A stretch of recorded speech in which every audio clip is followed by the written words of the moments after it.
Right, so Julia is going to show us the list of topics for today. Nice to see you, Mr. Take you into a co-host. Getting there. Just trying to find the right one.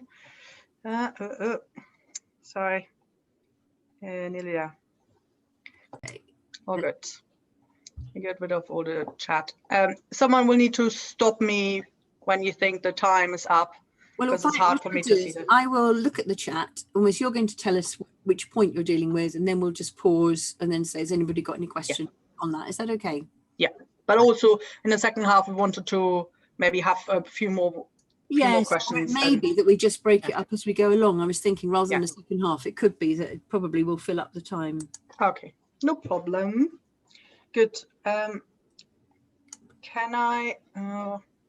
trying to get to full screen. How do I get rid of this? Sorry, got too many videos here. Okay, so as we mentioned, there was a part 1 last Monday. So if you've missed that and you still want to find out the very beginnings of how to set up your notebook, then it might be good for you to go back to part 1. But I will do a little bit of a recap at the beginning, the most important points, I would say.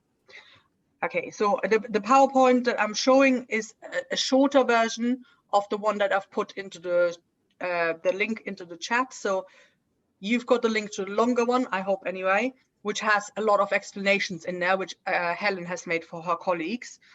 So mine is just a shorter version because I'm going to show the things live on my OneNote. Okay, good. Then, oops, so here we go. So this is the idea of what we're going to do. I'm going to do a quick recap of opening up your class notebook, what are sections, section groups and pages and how to create them. And I'll show a few more examples of how to structure them because last time we only looked at a few examples. And then we get to the things that we didn't really get to last time. As you can see there, so handing out pages, and then most importantly, how to actually put content onto your page and how to mark it once the students have done the work. And then we'll see how far we get with looking at more different ways of actually putting content onto the page. I mean, that's quite an important part, and hopefully we'll get to that. But you also kind of need to know first how to even make a page before you can put all exciting things on there, which we all want to do. Okay, before we start with OneNote, I wanted to quickly recommend this website to everyone. So that's the education.microsoft.com website. And it's a really good place to find lots of videos. And they have these what's called learning paths. So I think I'll quickly show you what it looks like. Maybe I'll go to the main page here. Because at first I found it a bit confusing, this page. I think they've tidied it up a little bit by now, but it's confusing because there are courses and learning paths. So the courses are kind of shorter sections, so to speak. There are lessons with lots and lots of different Microsoft topics, but I would recommend doing a learning path, which normally includes several courses in it. So for example, if you want to find out about OneNote, if you are new to it, really good one is the OneNote Teacher Academy. So as you can see here, you can start the path. So you need to log in with your Microsoft account, and then it has several different lessons, which you can either do all of them or just do one at a time. And for each one, you get a badge as well, and you can collect points there, which you can then show to your school to say, oh, I've got this badge in Microsoft. And the good thing about the OneNote Teacher Academy is it's an interactive video, so it actually makes you click on the right places. So it's a really good start. Okay, so I recommend that. And also because I'm trying to get a trainer badge, it would be nice if at the end, after you watch this presentation, you could log into there and put in that code, but it will be in the presentation that I've shared. Okay, and then as we already said, the Facebook group is a great place to start. As you can see here, it has 4,500 members, so a lot of people who can help with all your questions. Okay, so here's my recap part. If you're using OneNote and Class Notebook with your classes, you need to start it through Teams, really, because for most schools, it will then be linked up to your school network better, and it will have your student details in there most of the time. So normally you would start by making a class team with all your students in it. So your IT team might be able to help you to set it up. Otherwise, you might need to enter all their school email addresses. So they all need to have a school Microsoft email address, or their school email address has to be linked to Microsoft rather. And then you make it through there. So once you've got your team, you need to go through the Class Notebook tab in there and create it. But then once it's created, you can then open it in different places. So actually, where's my way? I lost my slide. So you can then either open it through Teams, or even better, you can open it through the standalone OneNote app, which I strongly recommend you download. But careful, there are two different versions. So there's the Windows 10, which is the more modern version, probably the better version because it's more similar to the Teams one.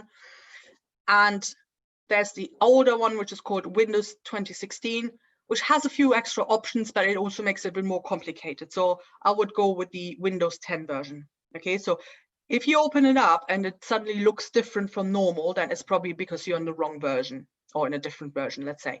But whatever you do on any of the versions, it should sync with each other. So if you make changes to a page in one place, it will also show up in the other place. So it's not a big drama if you're doing it in a different place. Okay, so either go through Teams or you go through OneNote on its own. So Class Notebook is kind of the document that you open within OneNote, and OneNote is the app, so to speak. If you have installed OneNote on your home computer, Julia, can I interrupt there? Because I think if we do it this way, when you can see a question that's to do with, if you don't mind me interrupting, because no, that's fine. So a question from Christine is, if you've done one from last academic year, it says, I still have the old year name and also the students who are no longer in the team. Do you know how to rename and remove students?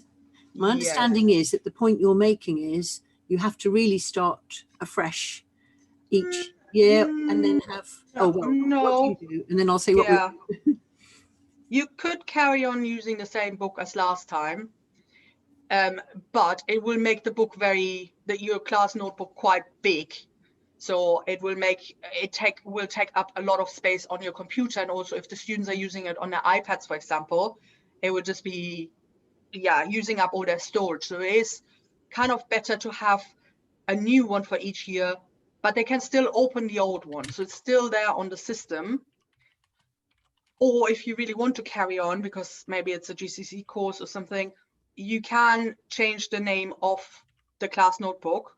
So you can just if you've opened it in Teams at the beginning, then you can change the team name in there, and it should, I think, change the name of the OneNote as well. To remove and add students, you need to do that in the settings, in the management settings within OneNote, but maybe I need to come back to that later. Yes, I think it was really just because Florence was saying, yes, you can remove names from the team, but certainly if you've got a setup like we've got at our school, the whole point is that we're linked with Sims, so it's easier for teachers to be able to track students. And so even if you did remove them, they would appear in the morning, because it's the beauty, if you like, of it all being fluid and using other people's data, so you're not having to do that. So certainly the strong recommendation is that you have it so that they can easily access their previous one, but you go for the current data. Otherwise you're setting yourself up with a bit more of a problem. So oh, well, it says that you haven't. Well, perhaps that's to do with the setup of your school. So find out from your school what they want you to do. I think that's probably the answer there, isn't it? If you add students to your team, they will then appear in your class notebook. Yeah. Is that all right? The other way around is slightly more difficult, that when you remove them from your team, they will still be in your class notebook and you have to remove them separately, basically. So I think is the answer really to that, probably you do have to ask your school team what their setup is really and what they're expecting, because again you've got the idea perhaps of managers being part of the teams as well. All right, so is that all right? Any more? Should we? That was just about setting up. Should we move on? Thank you. Okay, so once you've set it up in Class Notebook, you can then open it in the standalone app. And I would recommend that you download the standalone OneNote app on your home computer or on your school computer and do it through there. It just gives you a bit more space than using it through Teams, and it gives you more functionality than just through Teams. So use the full version. If you're downloading the full version, it might not have this tab at the top called Class Notebook, which obviously is the vital one for marking work, giving out work, and so on. So you need to have that. If it doesn't show, then you need to, maybe I'll do it in my actual OneNote now. So in here, so I've got this Class Notebook, but if I didn't, I would go into the 3 dots in the corner here, then go to Settings, then go to Options.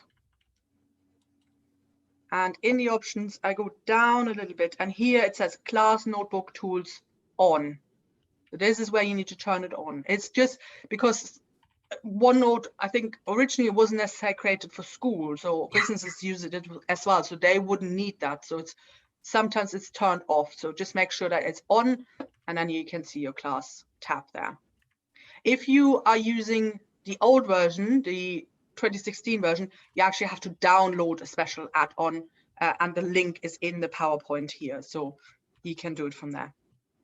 Okay, then just a quick reminder of the different ways of how it's set up. Sorry, I'm jumping between PowerPoint and the actual notebook. So in your class notebook, you've got 3 panes or 3 different areas.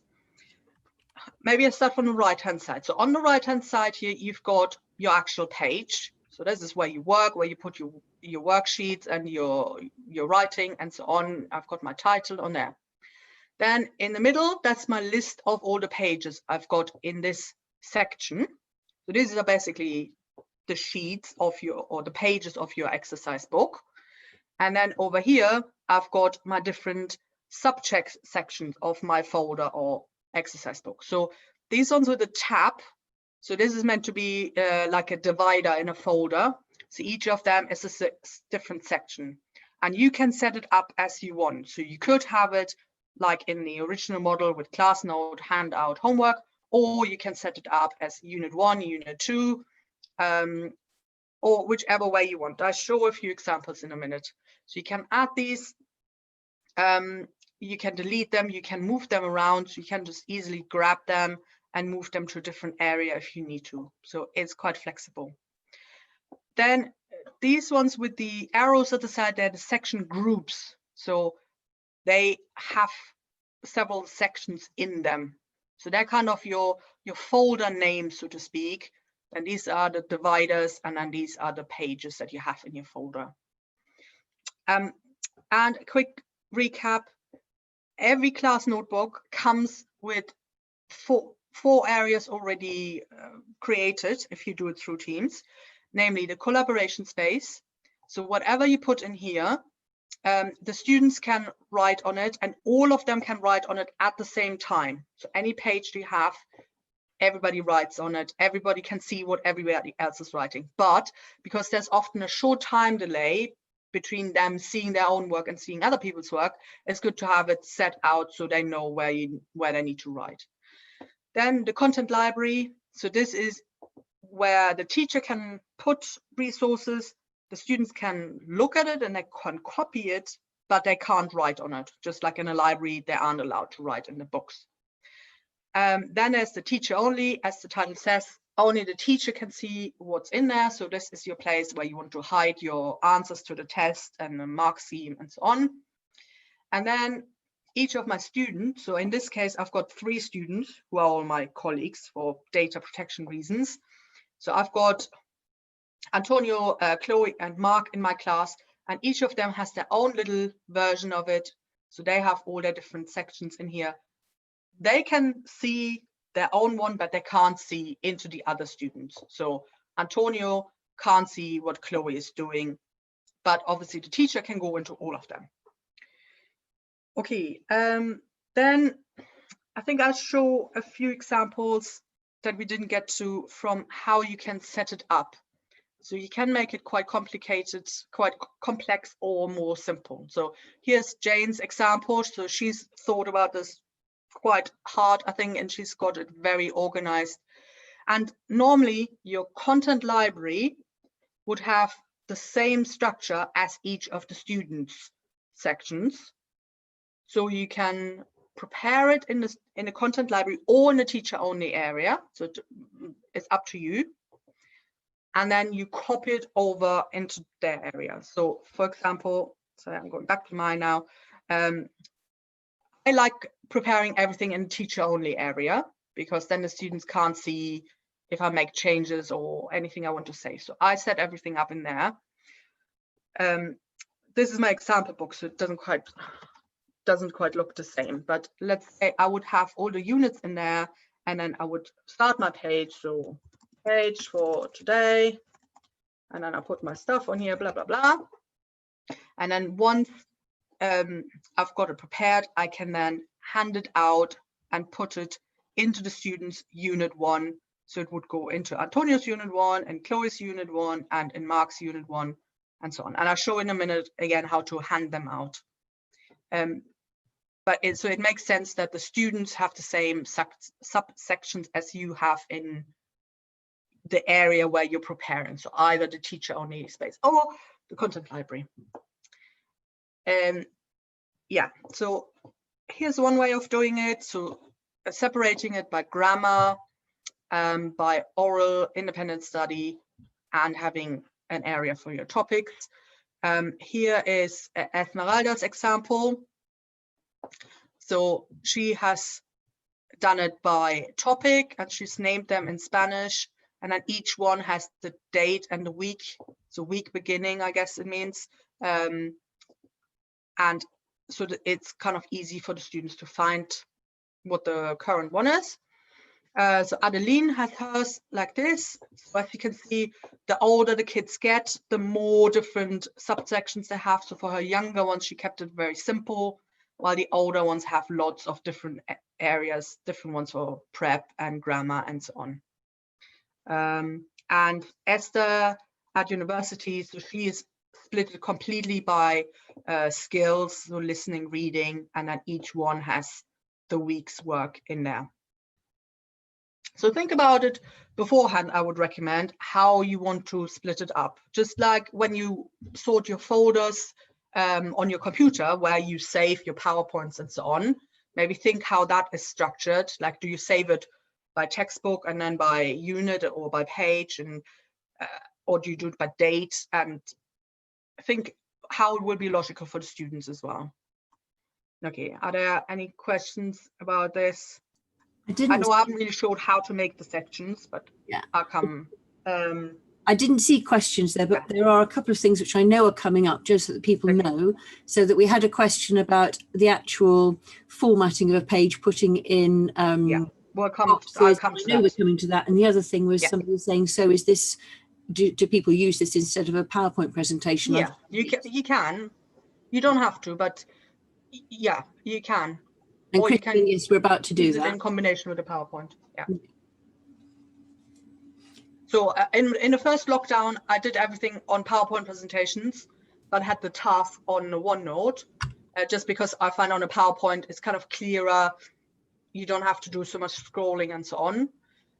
But now in the second lockdown, actually, I don't have any PowerPoints anymore. I just put everything on the OneNote. Just in class, it's easy on the PowerPoint. Because my students were still working on OneNote even when we were in class, because they all have iPads. So yeah, either way really. But I'll show you in a minute how you can put a PowerPoint on here. So last bit of recap, I think. Well, 2 more bits of recap, namely how to create a page.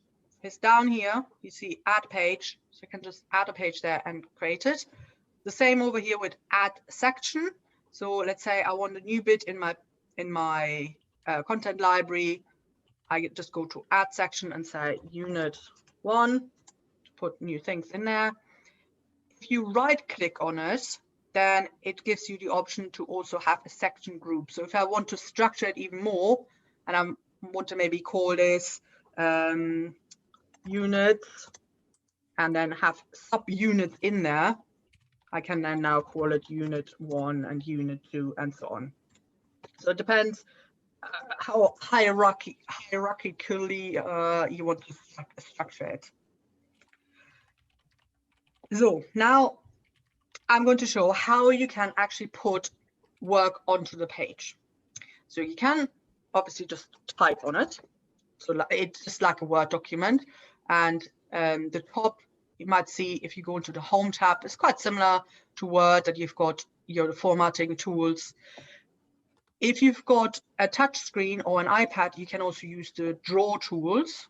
So in there, you've got your pens and rubber. It doesn't work so well because I've only got a mouse, so I can't really write with this. But if you have an interactive whiteboard, you could write straight onto it, or as I said, with a touch screen. But most importantly, how do I put a worksheet on there? So because most of us will already have worksheets or PowerPoints that we want to include. So for that, you go to Insert and then go to File. Oh, is it doing it? There we go. Okay, so let's choose something, and it can be any kind of file. So it's showing me here PDF, it's showing me Word documents, any of those things I could have on there. I'll try to find something that's not too big. Let's go with this one, and I go open, and now it's asking me if I just want to insert the link or insert it as an attachment or as a printout. So what that means is if you insert it as a link, that means that the person who wants to open it needs to have Word installed on their device, which isn't so good if they're working on an iPad, for example, or if they're working on their phone and they don't have Word on there, or if you want to put something like a PowerPoint. So I would recommend inserting it as a printout so they can work straight on it, but it makes the file bigger. So just keep that in mind. Oh, no. Doesn't want to do it. Okay, let's try a different one. Sorry. Let me find a different one. What's bubbles? Oh, I better not open anything. I don't know what it is. Okay, let's go with a worksheet first. So let's go with this one here. Let's hope this works this time. Okay, no, doesn't want me to do it. I'll try it the other way. So the other way of doing it is if you're already in PowerPoint or in Word, because you've just created your sheet or your presentation, you can print to OneNote. So you go to File and Print, literally as if you want to send it to a real life printer, but in the list of printers, you choose OneNote for Windows 10. I click on this. Hopefully it's letting me do it now. Being annoying today.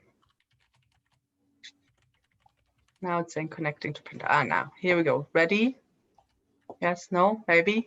Still not letting me print. Okay, that's the demonstration effect or whatever it's called. No. Okay, it worked earlier. Sorry for that. Let me try this one. So, no. Sorry. So I printed. Let's try that. Windows 10. Come on. Sorry for that. We know it does work, though. It does work. Normally, I must say, more and more now. Maybe one of the other people needs to demonstrate it. But actually, while you're there, Julia, I know that I do that, and I have totally forgotten how I told it which notebook to go to, which section to go to. Yeah, once you've clicked print, it will then start flashing down there. So my OneNote drive, and it will then come up with a window and it will ask you where do you want to put it, in which page, in which section. Right. I'm hoping it is working in a minute, otherwise someone else needs to demonstrate. I'll just show you, if you've got something like this text here, where you have a gap fill, for example, and you want the student to write straight in it, I would just copy and paste the text. So I'm just taking this copy and put this into my OneNote now. Let's see if that works at least. Here we go. So the advantage of doing it this way is that the text can now still be edited. So if the students want to fill in this gap, they can write straight into it. Or if it's a writing task and they need to have some more space, they can just make it bigger. So whenever you can, I would copy and paste task in. But if you have got a task with lots of formatting, or if it's something like a crossword puzzle, for example, then it's better to print it. So with the print, they can't change the text itself, but they can write on top of it. Let me find an example. So like here. So here I've got just a screenshot from the textbook, and the students could now just take their pens and they can highlight it, they can underline it, they can scribble in it if they've got a pen. If they want to type, they need to go over here to the text box and they can write over to the side of it and then drag it on. That's one way of doing it. Or if you right click on it and then say set picture as background, now you can type on top of it. But for that, it must be set as a background. And the disadvantage of setting it as a background is it's now stuck in place. So if I move other things around on the page, it will still be in the same place, which can sometimes mean then it overlaps with other things. So only set it as background as the very last thing after you've added everything else to the page. Because if it's not added as background, you can easily move it around and add things to it, to the top and the bottom. Can I just say that if you move it around, the annotation doesn't move with it? Is that right, or it does with it? No, so my highlights they're over there. If I want to move it all together, there is a trick to that as well. Namely, if you use the lasso tool there, this one, and then you just draw a big circle around everything, and then it selects it all. And oops, okay, so now when I go on it and you can see the arrows, then it will move everything that's on there. Brilliant. And my very favorite trick is this little thing. So the two lines with the arrows, you put this between tasks and you can just drag them down. And the advantage of that is everything else also gets dragged down. So you see all these other texts that are on the page, they're all being moved up or down. So it's a really great, easy way of making extra space or getting rid of extra space without having to move all the little bits kind of separately around. So that's great. Just to show you, let's hope I've got something in here with a PowerPoint. Or I got a PowerPoint. Okay. I wanted to come a bit later to what you can put onto a page, but unfortunately, well, I wanted to show the printing thing, but it didn't quite work. Let me just try if it works from the internet. Let's see if that works. Oh, I can't see my tabs there. So, for example, if I've got a Lingoscope sheet that I want to put onto my page, just open something up, doesn't really matter. Okay, so if I'm in here and I want this on my page, I don't even need to save it. I could just print it straight there if it works. See if this one is quicker. Ah, yes, this one worked. Okay, so now you see down here, it starts flashing. So if I go over here, it will then ask me where I want to put it. The first thing it shows me is always the page I'm already on. The second thing is always the section I'm on. So I'm in the pronunciation section here. But if I wanted somewhere completely different, I could just choose from the list. And so in this case, I wanted in the dummy team and I wanted in my teacher only. Let's say we want to put it in there. Okay. Okay, now it's printing and it's jumped straight to that page. And now I've got my worksheet on here. It's always called print out, so I need to change it to whatever I wanted. And the students could now write on it, and I can see when they're writing on it, and I can see it as they're doing it as well. So that's one of the main advantages as compared to Shobi or Google or whatever. They don't have to hand it in. You can see it while they're still working on it, which is great if you're doing a live lesson. So should we pause there and ask if anybody's got any questions about inserting something from else, the text to pages? Yes, could you go again over how they write on it? I think that would be, if we go quite slowly on that one, because you did show us, but that would be good to. Yeah, I mean, it depends on what devices your students have. So if they have a device where they can write on it with a pen, so if they've got a touch screen like a Chromebook or an iPad, then they can use the draw tab. So up here, choose draw, and then they can choose lots of different pens. They can choose how thick it is as well. They can use highlighters and so on, and I can literally just scribble around on it. If they have to type because they're on a computer, then they can use the text button here, or if they're just in home tab, it will automatically go to writing or typing. And they could write next to it and then take that gray box that's above the writing and drag it to the place where they want it. If they want to label these pictures, for example, they can drag it around. Or if they want to write on top of it, let's get rid of the scribble. The students or you as a teacher can right click on it and set pictures background. And now you can just write as if there's nothing there, basically. So you just write on top of it. But the problem is you can't really choose where you start. It will always start from the right-hand side. So in this case, that wouldn't really be so useful. So it's actually better if they write somewhere else and then drag it on. If you want to make it easier for them, you could even just create these text boxes for them and just say text box 1 and already put it in the right place. And all they need to do is go into text box 1 and change the text to whatever it is. One thing that I know that while we're here, because it's part of it, and I know can sometimes confuse, is the idea of, and now I can't remember the word for it, the box that they're in, what's it called? There's a word. This frame. Frame. Because sometimes, if I can just say that sometimes you can see the frame on yours, but it may be that you've done a setting, you've clicked as to not see the frame. So sometimes that's why I think it's not always clear as to where the stuff is. And could you just talk through about what frames are? Okay. Yes, let me find a page that has more things on it already. Where's the one? Let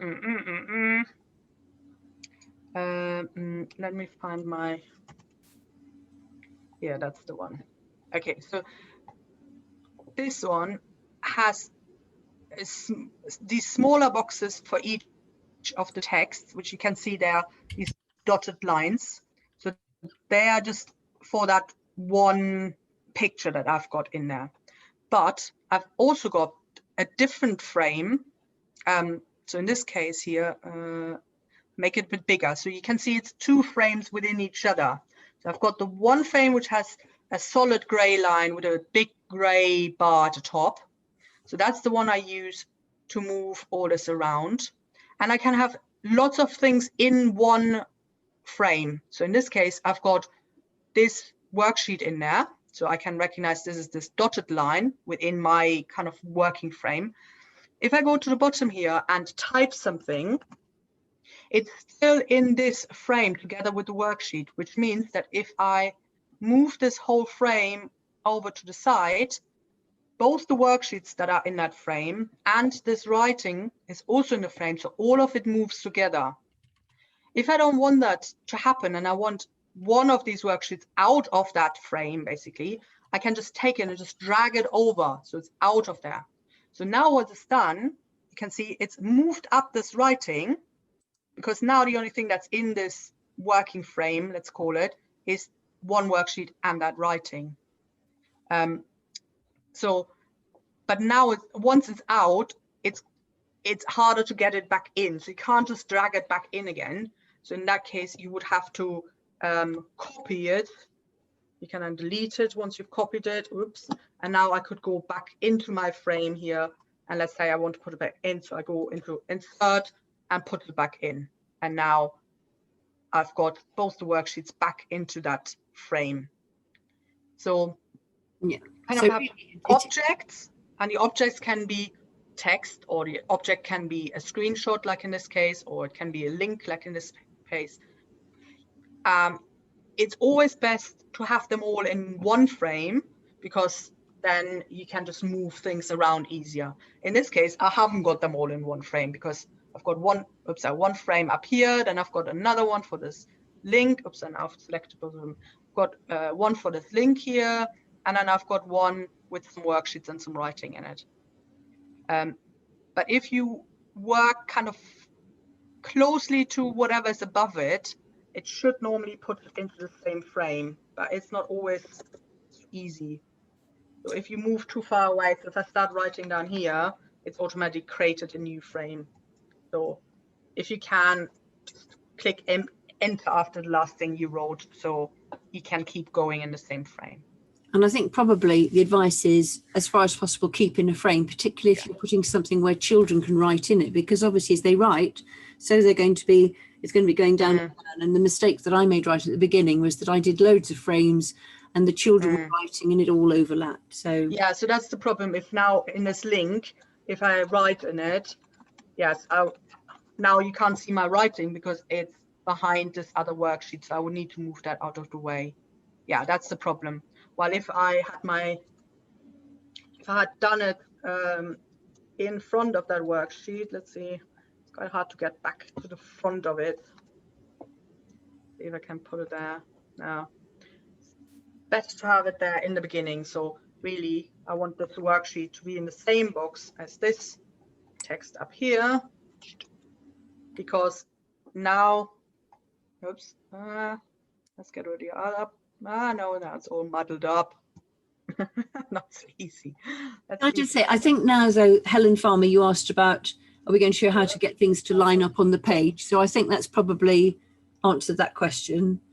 The couple just, and then another question, somebody said, Melanie asks, should print to OneNote be an option automatically on a home laptop, or do we have to add it as a print? No, if you've got the standalone app installed on it, it should show it up. It should show up. You might have on your list of printers, it might say more at the bottom. So click on more and then it will come up normally. And then once you've used it once, then it should always be in your list of kind of standard printers, I would think. Yeah. But maybe put it in a chat if it's not showing up, or maybe ask on Facebook or send a screenshot. Not sure, but normally it will be in the list. And the other question was to do with, you talked about actually printing a PowerPoint to a page. Yeah, but let me is the one again. But we know it. Yes, don't worry. I mean, it will definitely work. Yeah, the nice thing is about when you print a PowerPoint is that you can easily take out slides or move slides around. So let me try one more time. Let's see. And then there's another question I'm going to ask about PowerPoint afterwards. Just don't want to do it. Sorry. But it does. So I think if we can say the other question, which I think is a lot of people, I know this is a question that I asked you and it was really helpful, was sometimes the recommendation is you actually want to see it as a PowerPoint presentation in your notebook. You don't want to necessarily print it all out, which takes up a lot of space.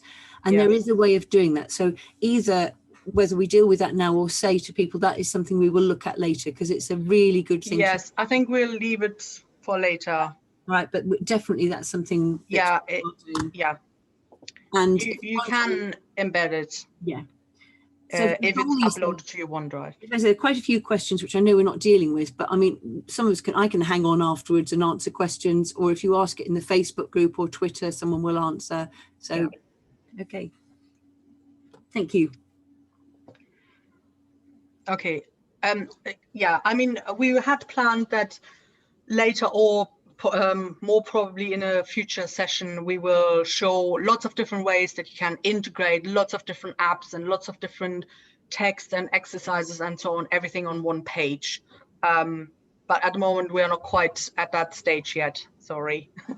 I just wanted to quickly show kind of an easy way of putting in a worksheet or putting in a PowerPoint, putting in text, because now we get to how to hand it out and how to mark it. So I think I talked about it a little bit last time, how to hand out work. So just showing that again. So let's say I've prepared this worksheet here.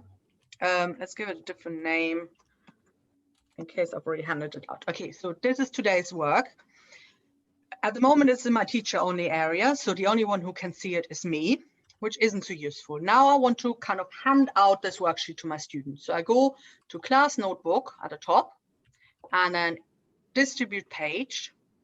And because I want to give it to everyone in my class and I don't want to give it to any other classes, I'm just going with the simple option here, distribute page. There we go. Now it comes up with this panel on the side, which takes a little bit. And it's showing me all the sections that the students have in their folders. So every one of my students has a class notes section. Everyone has a handout section and so on.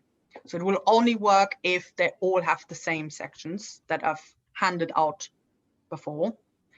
So let's say this note needs to go into class notes. I click on class notes and distribute.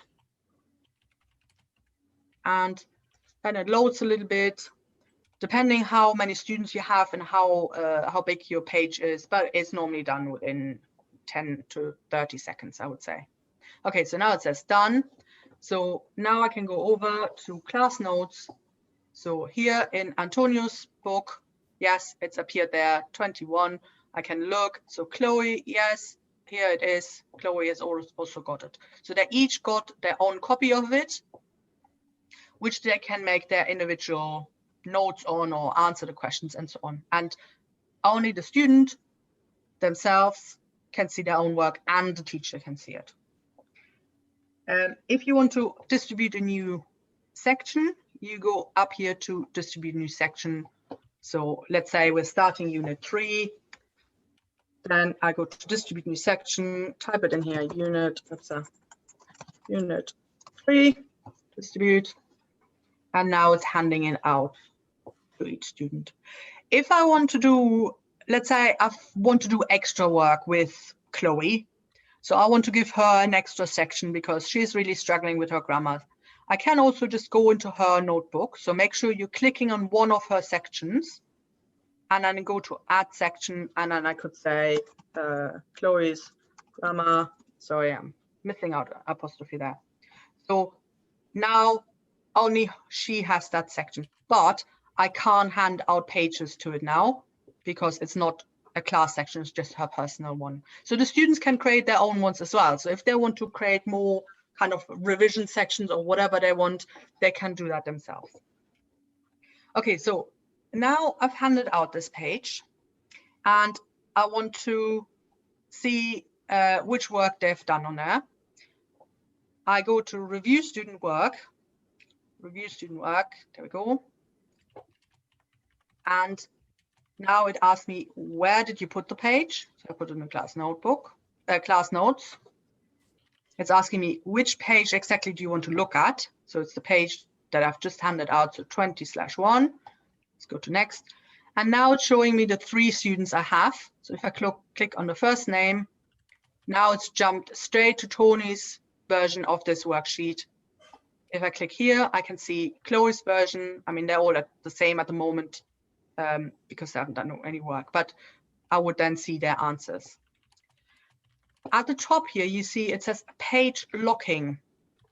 So that's a great little trick.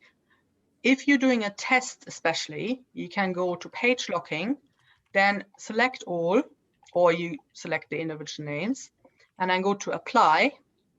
It now means that the students can't make any more changes to it. So ideally, do it straight after the lesson when they've done their vocab test. So they can't go away and Google it all. I mean, in remote learning, they can do that anyway. But if you're in a class, that would be a good way. So now I can still mark it, I can write on it, but they can't make any more changes. If I want to undo that, I can just go to class, locking again.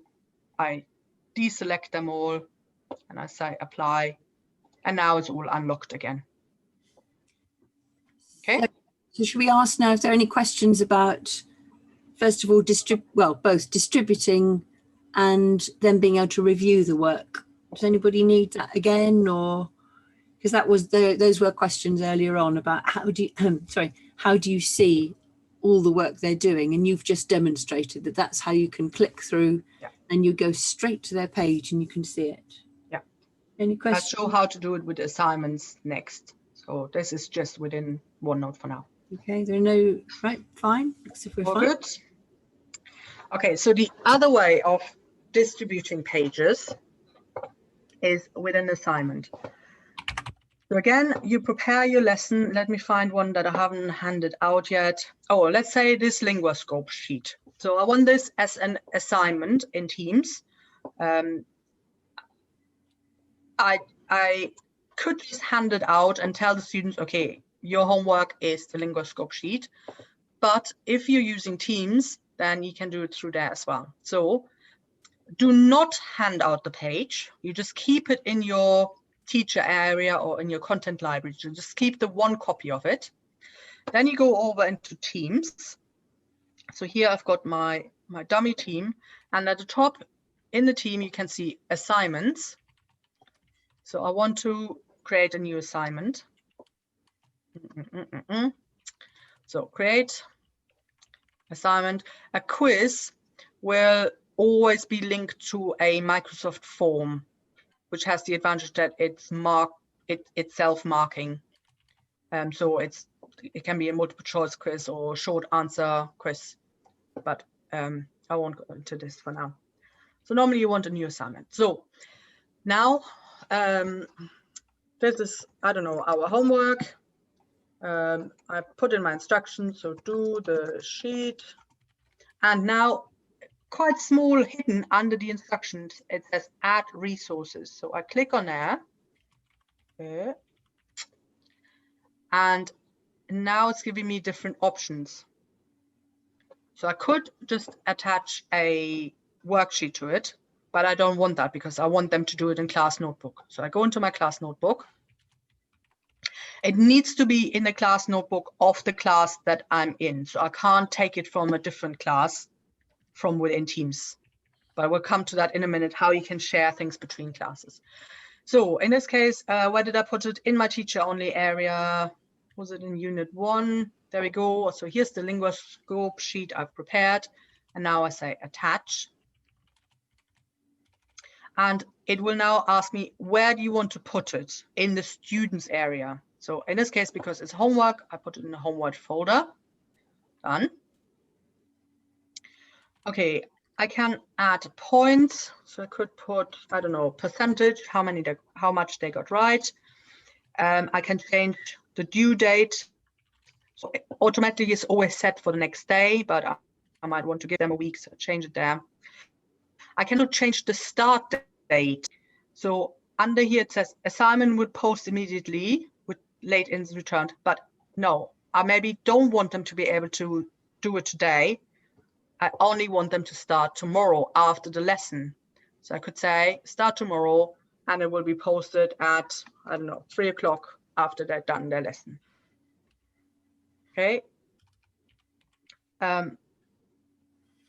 So if I say done now, then it says schedule, which means at that time, so tomorrow at 3 o'clock exactly, when this goes live, at that time, the notebook page gets handed out.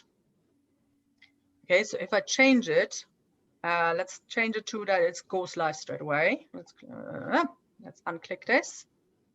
Okay, so now it will be posted immediately. Now you see it has changed back to assign. So if I click on here now, assign, so I can see it in my list of assignments. So these guys have 2 assignments open. And if I go back into their OneNote page now and look into their homework folder, ta-da, it's handed it out, because down here I've also got a notification, and the students get the notification as well if they've got Teams installed on their computer, which says here's a new assignment. So they can now work on here, and just like before, they can draw on it, type on it, and so on. The advantage of doing it as an assignment is, well, A, that it gets posted at a certain time and that you can keep track of which class is due when and so on. Also, the marking is slightly different. So I can go now into this assignment and I can mark it through here. So here's all my students' names. It says not turned in, but to be honest, it doesn't matter if they turn it in or not. They can work on the sheet and then go back into Teams and say turn in. The only advantage of that is that you as a teacher, you can see who's turned it in, who hasn't. But half of the time they will forget anyway to turn it in. So they might do the work on OneNote and just forget to go back into Teams to turn it in. So I to be honest, I don't even tell my students to do it because I have to check them all anyway. So let's say I want to check if Mark has done his homework. So I click on his name, and now it's taking me to that page in his OneNote, basically. So whatever I do on here, or whatever he does on here, will also try and appear in the other one. So for example, if I do a little scribble here, so let's say we do a circle here, and I go over into OneNote, it should also be, so if I go into his homework here, his sheet, see there, it's the same scribble there. Okay, so everything syncs and it happens basically straight away with maybe 1 second delay or so. Okay, so the advantage of setting it as an assignment is this panel over here now. So you see it says, this is the name of the page. It shows me what the student's name is. I can put in a feedback here, so I can type it, which is sometimes quite handy. And I can give him points here as well. And I can either return it straight away, which then means he gets a notification saying, well done, you got 100%. Or I can mark all the students first, and I just go at the top next to the name. I click the arrow, and then I go to the next student in the class. So it's now taking me to Antonio's page, where earlier we've already scribbled around on it. So that's why I can see what he's done there. So I could give him, I don't know, he's only got 50% and so on. Now I return it. In this case, I've only returned Antonio's, but I could also return all of them at the same time. So if I go over here, now Antonio has disappeared because I've already returned it. So he's now in the returned tab there. So if I return everything, everyone's, I can just click the box here. There we go, and say return. Okay, my poor colleagues are all getting notifications now. Never mind. So now they're all disappeared, which is quite handy because now I know I've already marked these ones and I don't have to do any more marking. And I can see here they all have been returned, and here are their points. Also, a big advantage is the grade tab, which collects all the grades you've given them for all their assignments. You won't have the grades tab automatically, so it probably won't show up. What you need to do is click the cross here, and it will give you lots of apps, but it depends on your school settings as well. So you need to, if it doesn't show up in this list of add-ins, you need to ask your school to enable it. So, well, it's not in this list because I've already got it, but normally you could, let's just add this one. So you could just add a tab for forms. So there are lots of extra things you can do. Yes. Well, no, I won't do all this now. Okay, so the great thing about Grade tab is it gives you an overview. So in this case, I've given them 4 pieces of homework. this is the one that I've literally just marked. So I can see Mark got 100%, Antonio got 50%, and for Chloe, I didn't write anything in, so it just says returned.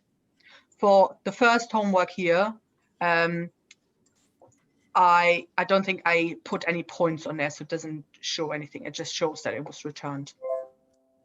The good thing is also you can export it to Excel. So if you need to put it in some other markbook or spreadsheet, you can export it and put it over there. But it doesn't have the best formatting, which is a bit annoying. But yeah, you've got all your points together in one place.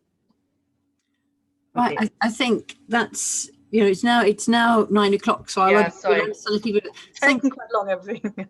I mean, it seems to me, I'm really sorry, I've been hogging the chat because basically I've been writing notes of everything you've said, because I thought very often I just wanted to have that as a record. So I'm hoping I haven't put people off writing anything by my little talk at the beginning. But you've been a very, very, very, you know, really people have been ever so helpful on this.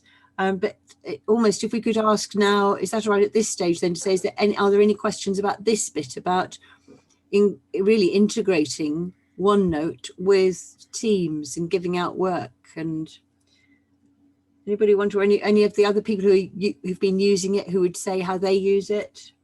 Yeah, can I just quickly point this one out here? This is actually a trick that Helen taught me today. I didn't know that even from this list you can go back into the students' work there as well. I mean, that's my go-to. I don't go via the assignments because immediately you can see, because it also shows you if they've even looked on it. You can see, have they clicked on it? Have they done anything? Okay. So I do everything from grades now. So is this why these two are empty here? Because no one has gone into it? Yeah, they haven't viewed it. They haven't clicked at all. Yeah. It'll say viewed or returned. Yeah. Yeah. Okay. Okay. Okay, so shall I stop sharing now? Right, and say, are there any other questions? The thing which I think some people had asked was about collaboration, so we can look at that. I know that I think, was Esther going to do something on that, or Esmeralda? I know that some people were going to do that.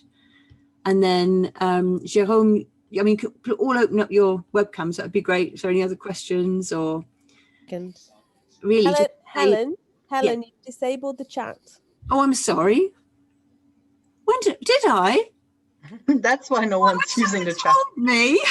I'm so sorry. That was definitely not an intention. How do you, I don't know how I've done that. If I have done it, how do I undisable it? What have I done?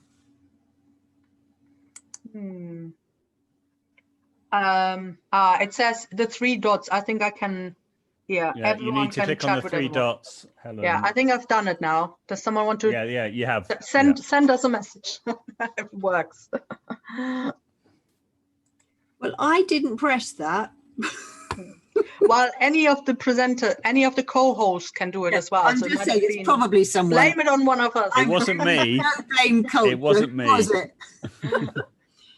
I'm ever so sorry. No wonder. I was getting really worried. I thought, oh, I gave them that talk about not disturbing and all that sort of thing. I thought people are doing it on purpose. That's why. Oh, I'm so sorry.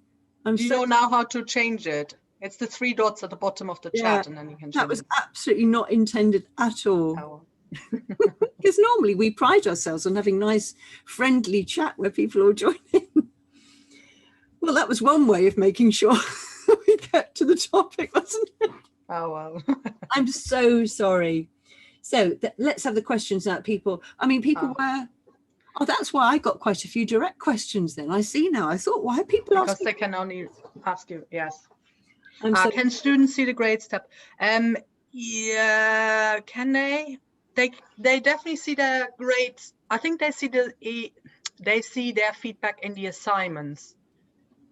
I'm not sure they have a grades tab, but they can just click in their assignment list. There's one section of current assignments and then one section of returned assignments. And I think if they click on there, they can see their feedback and their points. But obviously everything you write onto their page, they can see in their OneNote anyway, so they don't need to go through assignments for that. And It was a brilliant presentation, Julia. And normally people would have been writing that as you went along, saying, good idea, I didn't know that. But I didn't let you do that, or somebody. For a moment, I thought I was on mute because no one was saying anything. It was like my lessons. So sorry. And thank you, Melanie, for telling us, who has actually said it was an absolutely brilliant presentation. Oh, thank you. And really useful. So, Yeah, sorry, there's just so much to go through. oh, And, so someone asked when the next one was, and we've decided. Have we decided? I know that there were a few difficulties because we've got so much going on at the moment, and I think we are. Well, this is just us talking. Oh, shall I stop the recording? So the great thing is, someone just asked me, how do I review student work? Do I have to do it through assignment? So that was the thing I showed earlier, that you can go through class notebook and then review work. But that takes quite long because you have to click through, you have to choose the page you're on and the section you're on, and it takes a while to load. So actually quicker is to just use the search function. Because if I know that they all got this page, so let's say I know that they've all been writing onto this worksheet here. So I know I want to look at this question and it has the word Krawatte in it. So it's good to choose a word that doesn't come up on lots of pages. So you use the search function over here, and then I type in Krawatte. So something that is definitely on all the pages because it's in the worksheet. I narrow it down so it's only in this workbook, not in all my workbooks, notebooks. And then I search for it. And the amazing thing is, even though it's a printed out sheet here, it has found it. So you can use OCR to recognize text in pictures, which is the amazing thing. So it's taken me, so it's showing me it has found the word Krawatte in 3 pages. And yes, it's the one that I want, namely the one from the 23rd. And the nice thing is it jumps straight there. So it's down here now, here, Krawatte. So I could mark this work, then I can go to marks, and it's taking me straight to the Krawatte bit. So it has the big advantage that I don't have to scroll through the whole page to get to a task that's maybe at the bottom where they've been doing their writing. And it's just super quick. The only way it doesn't work is if it's in a subsection. So if it was, for example, in here, let's say this raindrops thing. So if I type in, let's do summary. It does show that it's in my unit, in my units and on unit 1, but it doesn't show whose page it is. So I wouldn't know if it's Antonio's or Chloe's or whatsoever. So if you have too much of a hierarchy, it doesn't really work. But a way around it would be to name these subsections. So you would just, instead of just calling it my units, you could call it the student's initials, and then at least you know who it is. So I could just call this AV my units, and then hopefully, if I now look for summary, yeah, so now it says AV my units, so I know it's Antonio's. So that's one trick to kind of get around it. And it's just way faster. And I use it during my lesson. So I give them a worksheet to do. So let's say, oh, do something on the Lingoscope sheet. Then I set myself a timer for 5 minutes. So let's say I want them to work on it for 10 minutes. After 5 minutes, I set my timer. And I quickly type in the thing that I want to check. And really quickly, I can jump there and I can see, oh, yeah, well done. Mark has started scribbling. He started scribbling, but Chloe, oh, she hasn't even started yet. And then I can send her a private message saying, Chloe, why are you not doing your work? What's the problem? And check up on them really quickly without having to go through the whole review student work thing. Brilliant. That's so good. And also I was thinking, oh, I wish I'd done that. But of course we can go back and rename our sections. And I'm going to do that now. Yeah. Put their initials before it. Yeah. I mean, it's only if the work is in a section group. Yeah. So if it's behind an arrow. Yeah. If it's just in the student's own work, then it's no problem there. Oh, but lots of people might not realize that you can search in the printout, which is amazing. So I could that is incredible. And you can even look for phrases. So if you know it's near, let's say here, schreibe eine, Just remember to have quotation marks, schreibe eine, because you might have the word schreibe on lots of your pages because it means write, but you only, oh, actually this one hasn't found it. Sometimes, no, maybe it's not, weird. Hasn't found this one. No, maybe the printout wasn't quite good enough, but it does normally work if the writing is clear enough. That you can look for a combination of words, let's say. So if I have this, I can put this in there, here, and the quotation marks are important. So it looks for only the combination of these two words. Just jump straight to this page there. That's such a good idea, because very often the bit that you do need to look at is the written bit, isn't it? Everything else can be self-marking, but you do have to do the right. Exactly. And if you've got lots of students to do, or you want to do it really quickly while they're still working on it, that's a quick tip to jump to the right bit. Yeah. Brilliant. Okay, so I'll pause the recording.